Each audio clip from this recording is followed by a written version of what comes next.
הלאה, אנחנו נמצאים כמה דקות לפני השקיעה.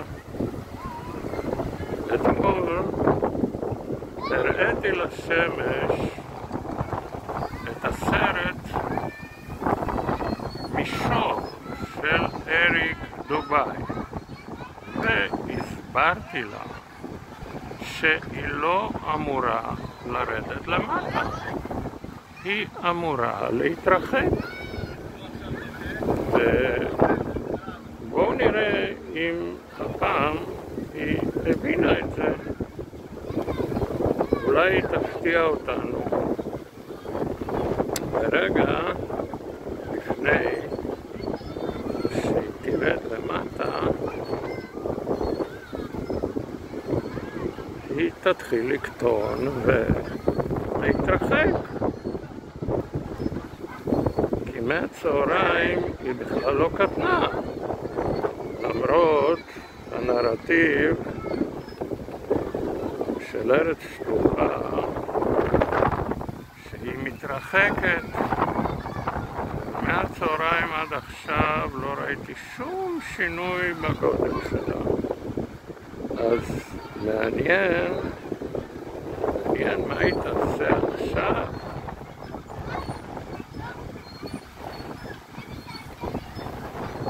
זה ממש מתקרב, ואולי השמש תפתיע אותנו פעם אחת ולא תשכח, מכיוון שהיא משוקעת,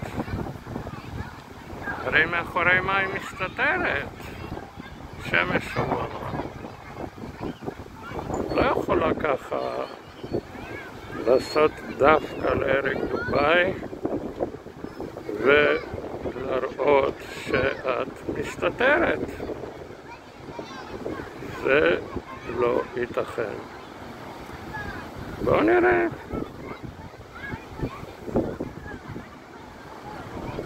אולי אחרי הפגישה שלנו אתמול והצפייה בסרט מישור,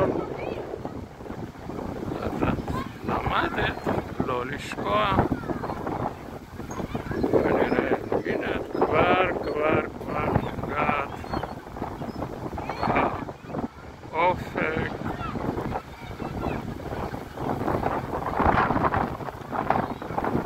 אולי עכשיו הגיע הזמן לקטון ולא לשקוע. זה הרגע.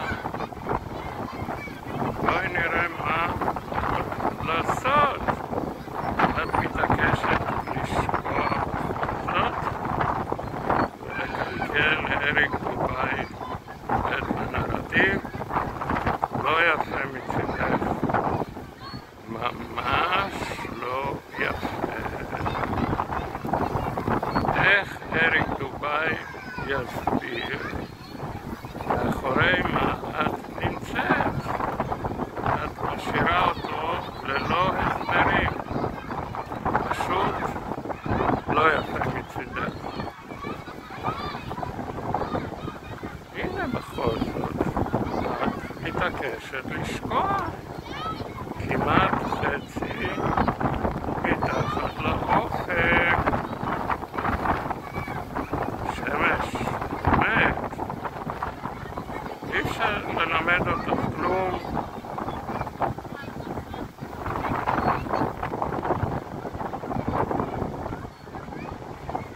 נו, אולי עכשיו, יש כאלה אומרים, תעשה זום על השמש, היא תופיע לך אחרי השקיעה. באמת, אפשר לעשות עלייך זום כדי שתחזרי? אני עוד לא ראיתי איך.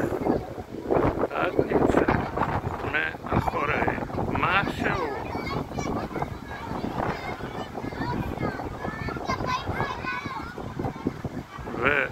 ולאריק דובאי אין הסבר מאחורי מה את נמצאת. פשוט לא יפה מצדך.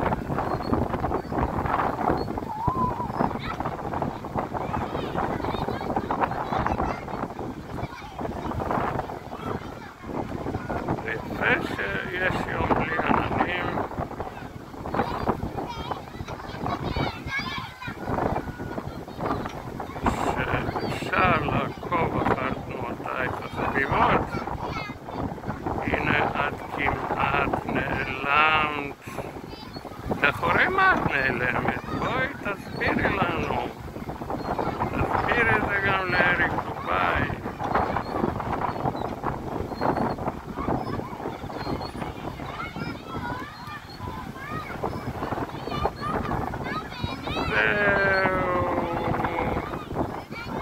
קיוויתי שתלמדי מצפייה אתמול בסרט מישור, אבל אכזבת אותי שמש, פשוט אכזבת אותי.